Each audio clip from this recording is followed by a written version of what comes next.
Welcome to my channel.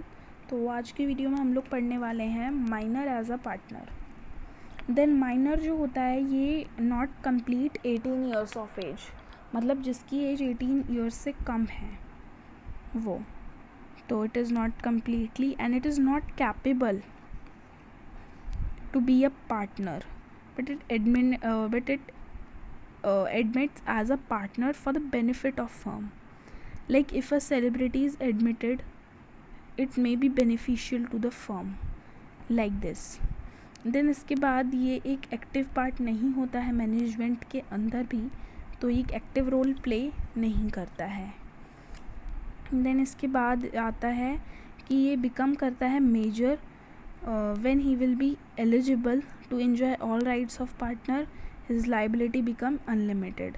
But अभी तक इसकी जो लाइबिलिटीज़ हैं वो भी जो हैं वो लिमिटेड होती हैं कुछ टाइम के लिए. जैसे यहाँ पर हमने अभी देखा था इसके शुरू होते ही, हाँ, इट हैज़ लाइबिलिटी लिमिटेड और वो शेयर भी नहीं करता है कोई भी कैपिटल वगैरह. बट तब वो एलिजिबल हो जाता है तो वो राइट्स को भी इंजॉय करता है एंड वो कैपिटल लाइबिलिटी भी उसकी अनलिमिटेड हो जाती है. देन इसके बाद आता है हमारे पास राइट्स ऑफ माइनर पार्टनर के क्या राइट्स हैं. तो फर्स्ट राइट आता है right to share the profit and properties to the firm. अपने प्रॉफिट्स को एंड अपनी प्रॉपर्टीज़ को बिजनेस में देना, ये उसका क्या है, एक राइट है. To share the profits and the properties to of the firm. Then इसके बाद आता है कि he can inspect and copy the accounts of the firm. Minor partner है तो उसका एक मेन राइट यही होगा कि वो कॉपी कर सकता है और इंस्पेक्ट कर सकता है the accounts of the firms and he access all the books of the firm. Then he can sue the partner for payment of his shares and benefits और properties in the firm.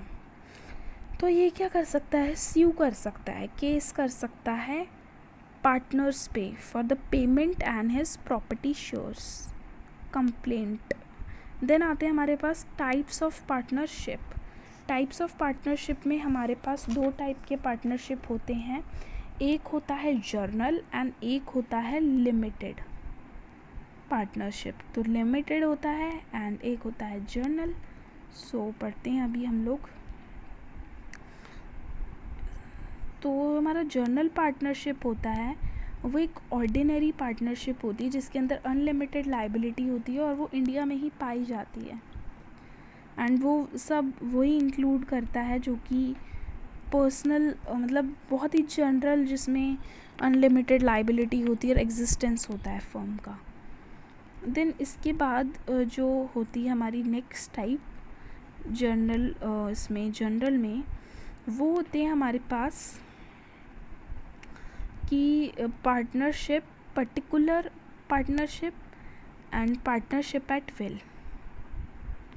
So particular partnership में क्या है, मान लीजिए हमने कोई भी business को फॉर्म करा तो हम लोग क्या करेंगे, डिज़ोल्व करेंगे जब तक उसकी एक्सपायरी डेट नहीं आ जाती है. Like completion of a project is something like that.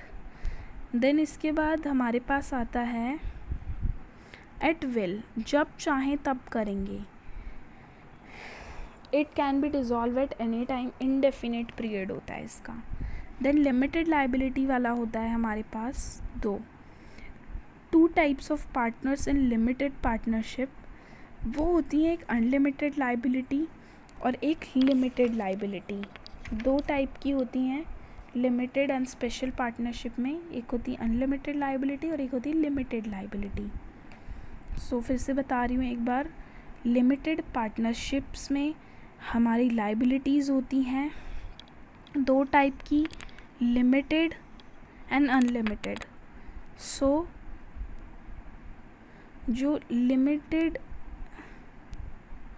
जो मिनिमम वन जनरल पार्टनर जो होता है is the must, is not allowed lend. तो यहाँ पर क्या होता है, एक पार्टनर की जो है अनलिमिटेड होती है एंड बाकी सब की जो है वो लिमिटेड होती है. देन हम लोग अपनी नेक्स्ट वीडियो में तो नहीं, पार्टनरशिप डीड इसी में कर लेते हैं। नाउ अब हम लोग पढ़ते हैं पार्टनरशिप डीड। पार्टनरशिप डीड क्या होता है? ये एक एग्रीमेंट होता है। इट मे बी ओरल और रिटन लाइक दिस। ये एक एग्रीमेंट होता है, देख रहे हैं ना आप लोग, 100 रुपये छपे हुए हैं। इसको हम बोलते हैं पार्टनरशिप डीड, जो कि एस्टेब्लिश करा जाता है बाय द एग्रीमेंट विच में बी ओरल और written form. It is always better to have the agreement in writing to avoid any dispute. The document जो कंटेन करता है the agreement in written among the partners, उसको हम लोग बोलते हैं पार्टनरशिप डीड। देन इसके पास कंटेंट क्या क्या होता है? कंटेंट इसके पास होता है name of the firm, address and name and address of all the partners, then nature and place of the business, then date of commencement of the business, किस डेट पर शुरू हुआ था, देन ड्यूरेशन, देन इसके बाद capital contribution by the partners, then amount withdrawn by the each partner, then rules regarding operation of bank accounts, then इसके बाद division of loss and profits, then interest on capital और drawings if any, then इसके बाद interest on partners, इसके अंदर interest on capitals और drawing if any, then interest on partner loans, then salary commission if payable to any partner, then details of the division of working amongst the partner. Then इसके बाद आता है हमारे पास goodwill, settlement of account. Settlement of accounts में हमारा था ये रिटायरमेंट और death of a person. Then इसके बाद क्लोज्ड में, then provision related to the maintenance and audit to the business, then privileging for arbitration in the event of dispute, then regarding borrowing of firms, then duties, liabilities and rights of the partner, then registration। Registration का process मैं आपको बता देती हूँ orally क्या होता है। तो रजिस्ट्रेशन का जो प्रोसेस होता है वो कंपलसरी नहीं होता है, वो ऑप्शनल होता है। बट ये एक्ट जो है रजिस्ट्रेशन के आया था बाय द पार्टनरशिप एक्ट 1932 के अंदर। इसके अंदर क्या होता है, इसके अंदर जो भी पार्टनर्स जो होते हैं वो अपने डॉक्यूमेंट्स को कहाँ पर लेके जाते हैं? रजिस्ट्रेशन ऑफ फर्म के पास लेकर जाते हैं। देन इसके बाद वो जो फर्म होता है वो उनको क्या करता है, उनकी अच्छे से चेकिंग करता है। जब वो सेटिस्फाई हो जाता है तो वो अपने रजिस्ट्रेशन के अंदर उनका फर्म का नेम ऐड कर देता है। तो उसके अंदर वो लोग क्या क्या प्रेस्क्रिप्ट डिटेल्स लेके जाते हैं, वो होते हैं name, location, name of the partners, then date of joining, address, then duration, ये सब। Then admitted the fee for the registration देते हैं वो फ़ी का। देन उनके पास एक सर्टिफिकेट हो जाता है बिज़नेस को करने का। Then effects of non registration, अगर हम लोग रजिस्ट्रेशन नहीं करवाते तो उसके क्या क्या इफ़ेक्ट्स हैं? Can not suit third party, अगर हम लोग रजिस्ट्रेशन नहीं करवाते हैं तो हम किसी के ऊपर केस नहीं कर सकते हैं।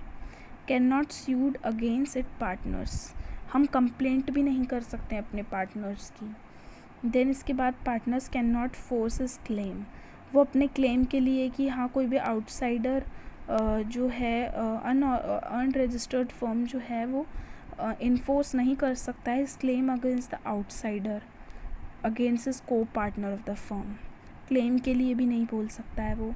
अब हम लोग अपनी नेक्स्ट वीडियो में पढ़ने वाले हैं cooperative societies, so stay tune with it. Thank you so much.